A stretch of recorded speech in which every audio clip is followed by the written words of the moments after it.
దేవీపట్నం మండలంలోని ప్రసిద్ధి పుణ్యక్షేత్రం మాతృశ్రీ గండిపోచమ్మ తల్లి ఆలయం భారీ వర్షాల కారణంగా వచ్చిన వరదలతో పూర్తిగా నీట మునిగింది. కాపర్ డ్యాం బ్యాక్ వాటర్ విఘటనంతో పోచమ్మ గండి ఆలయాన్ని వరదలు ముంచెత్తాయి.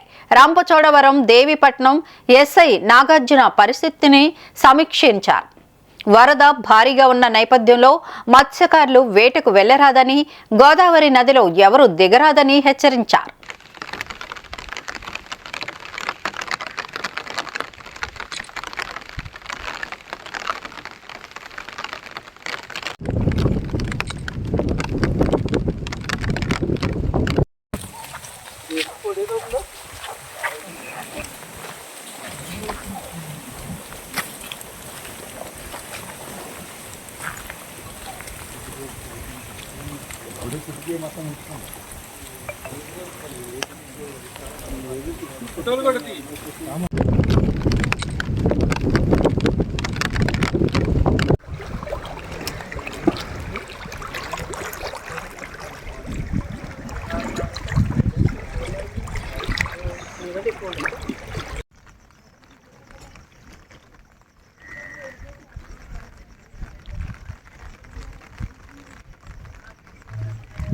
గత కొన్ని రోజులుగా కురుస్తున్న భారీ వర్షాల కారణంగా గోదావరి నీటి ఉధృతి పెరిగి బాగా పెరగడం జరిగింది.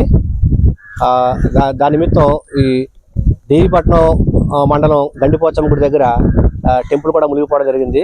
కాబట్టి భక్తులు యాత్రికులు కూడా సదరు విషయాన్ని గమనించి ఎవరు కూడా రావద్దని చెప్పి పోలీసు వారి తరఫున నుంచి విజ్ఞప్తి చేయడం జరుగుతుంది. అదేవిధంగా మత్స్యకారులు కూడా ఎవరు వేటకి వెళ్ళొద్దని చెప్పి తెలియజేయడం జరుగుతుంది.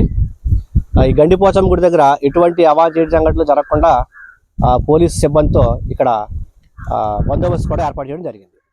నిరంతరం వార్తా స్రవంతి కోసం వీక్షిస్తూనే ఉండండి మా VST న్యూస్.